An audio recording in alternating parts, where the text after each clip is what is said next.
Cuando hablamos de circuito, hablamos justamente de un conjunto de compuertas aplicadas y que están interconectadas entre sí. Se traducen, por supuesto, en un conjunto de entradas y tienen un conjunto de salidas. A su vez, aplica una o más funciones booleanas, se obtienen combinándolas y se pueden construir a partir de una fórmula booleana o a partir de una tabla de verdad. Para pasar de una tabla de verdad al circuito, tenemos dos métodos diferentes. El primer método es la suma de productos.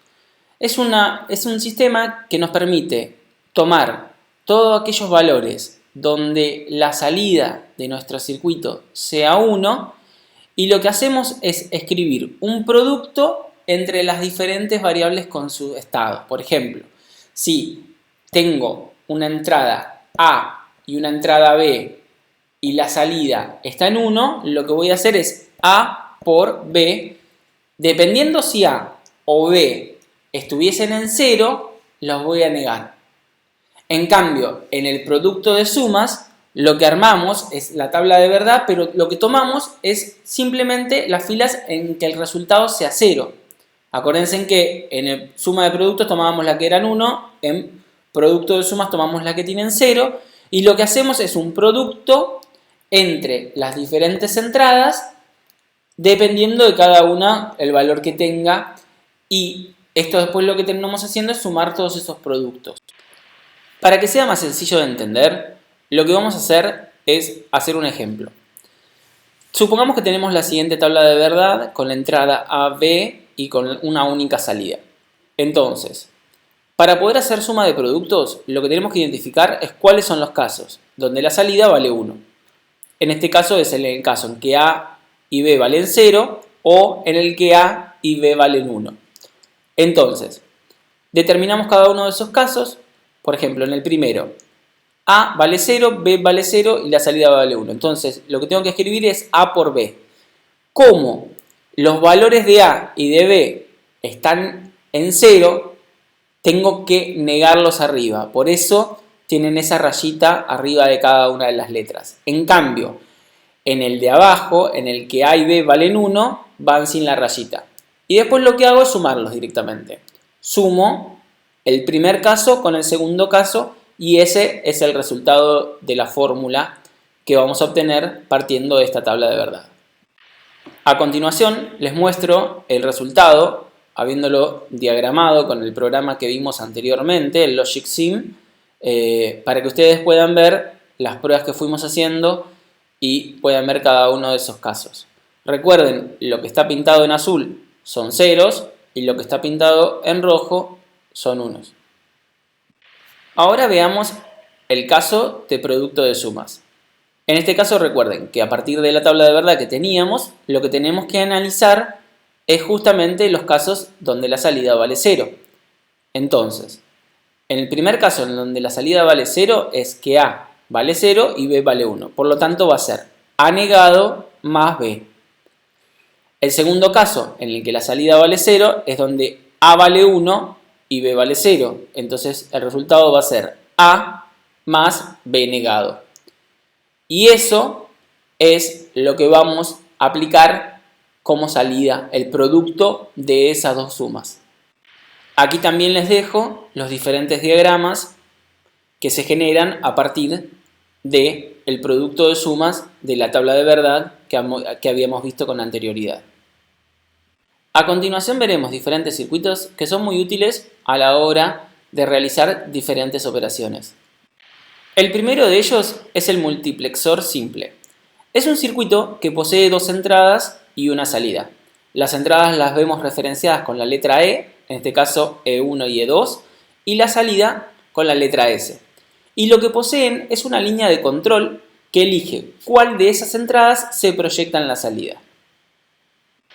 Dependiendo del valor de la línea de control, vamos a hacer que E1 esté en el valor de S o E2 esté en el valor de S.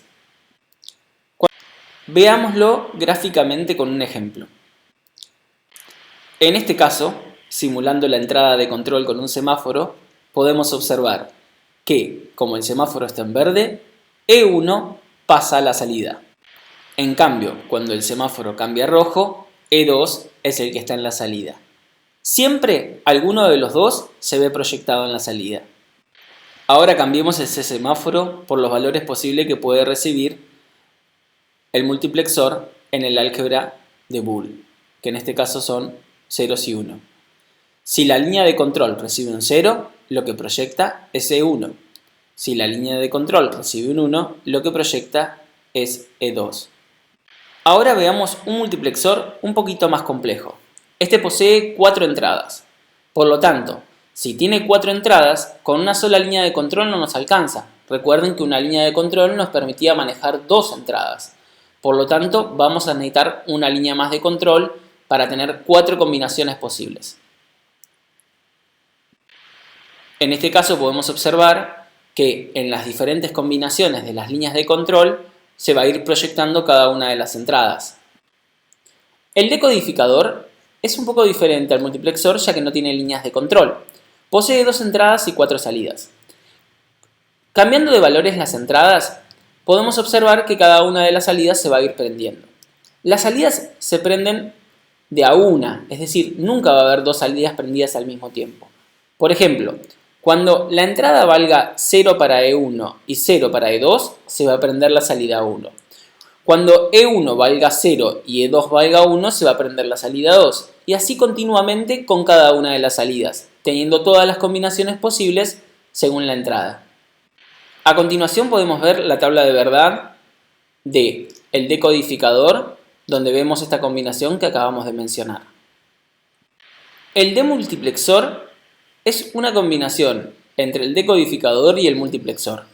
Tenemos una única entrada, 2 entradas de control y 4 salidas. Es decir, que el valor que esté en la entrada se verá reflejada en alguna de todas esas salidas dependiendo de los valores que estén en la línea de control. A continuación, en la tabla de verdad podemos observar que los valores de la entrada se ven replicados en las salidas dependiendo de las líneas de control. Hemos resaltado con diferentes colores para que vean en qué parte se refleja cada una de ellas.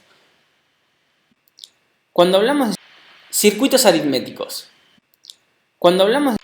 dentro de los circuitos aritméticos tenemos los más conocidos, que son el half adder, el full adder y el restador. El half adder es un sumador, es decir, es un circuito que permite realizar la suma de 2 bits. Por supuesto, tiene como entrada el valor de los 2 bits a sumar y como salida el resultado de la suma más el carry de salida. El full adder es muy parecido al half adder, pero la diferencia fundamental es que permite recibir un carry de entrada. Es decir, aparte de realizar la suma de los bits de, en este caso, x1 y x2, también suma el carry de entrada. Y al resultado ese lo pone en la salida, que en este caso es R. Si llega a haber carry de salida, lo pone en el carry out. Hasta el momento siempre estuvimos hablando de sumas de tan solo 2 bits. Si queremos hacer una suma que tenga más de 2 bits a los cuales queremos sumar, lo que podemos hacer es ir concatenando diferentes circuitos de suma para poder permitir esta operación. En este ejemplo podemos observar que tenemos un half adder, dado que en la primera suma que vamos a realizar no tiene un carry in, y después usamos un full adder para poder tomar no solo los valores que queremos sumar de la columna correspondiente en la que estamos realizando la operación, sino también el carry de salida del half adder lo conectamos con el carry de entrada del full adder. Por último, solo nos queda ver el restador. El restador es como un full adder, pero que en vez de sumar, lo que termina realizando es la resta. ¿Cómo funciona esto? Tenemos 2 entradas, que son los 2 números que vamos a restar, y a su vez tenemos el resultado de la resta y el borrow. Recuerden que el borrow es lo que yo termino pidiendo prestado para poder realizar la resta.